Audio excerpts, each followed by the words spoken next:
Oh God, not Florida Georgia Line. Now, way before there was Morgan Wallen, there was Florida Georgia Line, which is kind of a coincidence because they have a lot in common with Morgan Wallen. Both acts make shitty country music, using their nasally voices while putting way too much emphasis on their southern accents over pop production, while also attempting to shoehorn hip-hop elements to their music, and it's just so cringe. I'll never forget when their hit song Cruise came out when I was like probably in 7th or 8th grade. And Jesus Christ, they played that song all the time like there was no tomorrow. Those were some very, very, very dark times. Heard he wanna lay it down on Iggy. Iggy gave it to him twice. Now he want a 3-mic BB Diva, but I need a bad boy.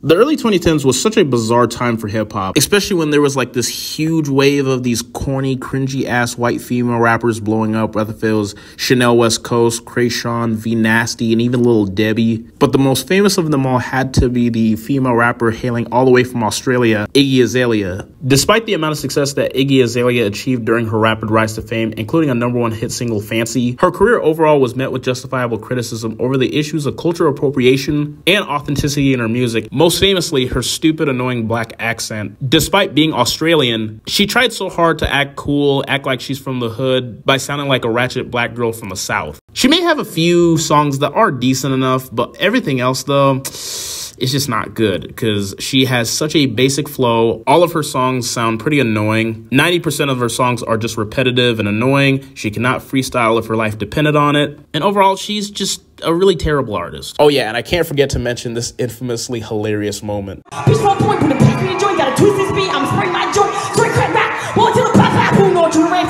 be riding through the town, my music loud, windows down, yeah, you can hear.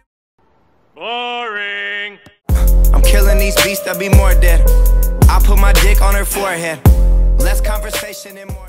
When it comes to discussing the Oakland rapper G-Eazy, he is an artist who I've tried so hard to like, but I don't know, his music just never could win me over. Even with his impressive resume, nothing about him ever stood out to me. I mean, sure, yeah, he has like a few catchy songs, but I always just saw him as just nothing more than a generic pop rapper. And I'll never forget when somebody did a video about G-Eazy, and I remember seeing a comment that really stood out to me, as it said, and I quote, "If G-Eazy went on hiatus, nobody would ever notice." And honestly, that statement couldn't have been more accurate because judging by here today in 2024, he's nowhere to be found these days, and I don't think anybody could really care. I really hate to be harsh on G-Eazy because personality-wise, he seems like a really chill dude, but his music, it's just a no bueno for me.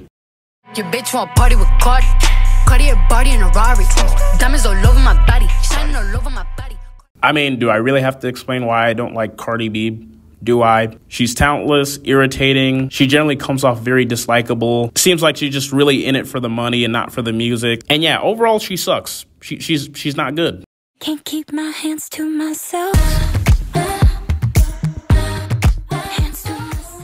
Now, before I start ragging on Selena Gomez, I will say this. If we're talking about her as an actress, you know, she's solid. You know, she ain't too bad. You know, sure, she isn't like outstandingly good, but she's good enough. Her music, however, let's be real, it's not good. I know some people have given me flack for that, but her as a musical artist, I just find her to be boring, uninteresting, and just painfully generic. Pretty much all of her songs sound the same, and not even in a good way. Her lyricism is simplistic, and on top of that, her vocal range is just horrible. Like, sure, she may sound decent on her records, but when it comes to her live performances, my God, it's just bad. You promised the world and I fell for it.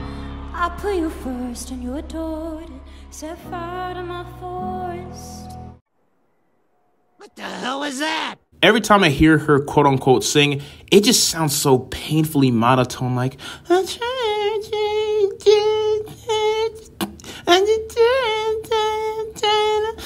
the key before you can't keep my head to myself. Girl, stop it. Like, oh my God.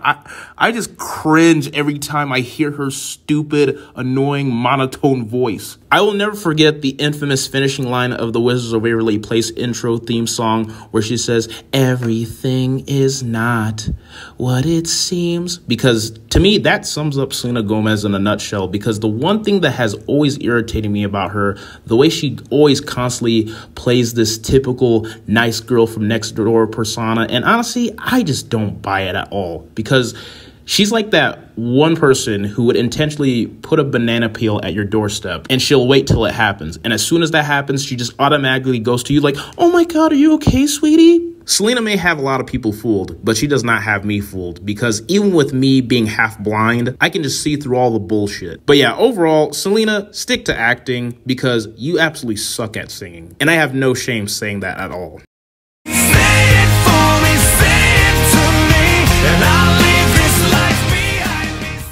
I mean, is Nickelback being on my list a surprise? Is it? Because let's face it, it really shouldn't be. Why do they suck? Well, coming off the heels of the post-grunge rock era, Nickelback is where we started to enter the realm of butt rock in the music industry, as music listeners and critics unfortunately would have to put up with over 2 fucking decades listening to Chad Kroeger's singing voice sounding like he has a digestive problem. Like, "Is it a hero can save us?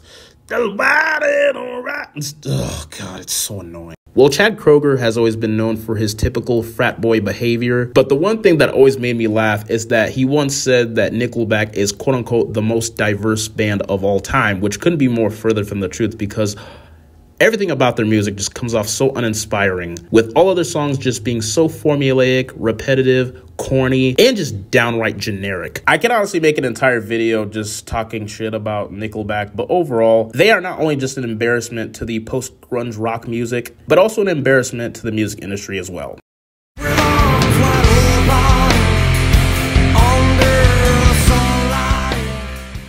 Oh goody, I have to talk about Creed, aka another shitty band from the post-grunge rock era. If I'm being honest, I always just saw Creed as just nothing more than a Pearl Jam ripoff, due to the fact that Scott Stapp, the vocalist of Creed, always sounded pretty similar to the lead vocalist of Pearl Jam, Eddie Vedder. But here's the difference. Eddie Vedder's voice is actually a lot more pleasant and more enjoyable to listen to, while Scott Stapp's voice is the complete opposite, because his voice is just downright miserable to listen to and just downright annoying. If Creed were responsible for hurting the genre of grunge music, Nickelback completely killed it once and for all. Creed's music was heavily criticized for having this bullshit Christian facade, as their lyrics consisted of overused and generic power ballad songs with having themes of hope and love, which is funny because when you look at Scott Stapp's history of his erratic behavior, always getting into legal troubles all the time, totally proves that the whole Christian facade was just nothing but utter nonsense. Although I'm glad that he finally got the help that he needed and got sobered up. But here's the thing, if you're gonna preach something, you better live that shit. Overall, with Creed's music just being overall shoddy, with all of their songs sounding the same and their production being generic and dull, they are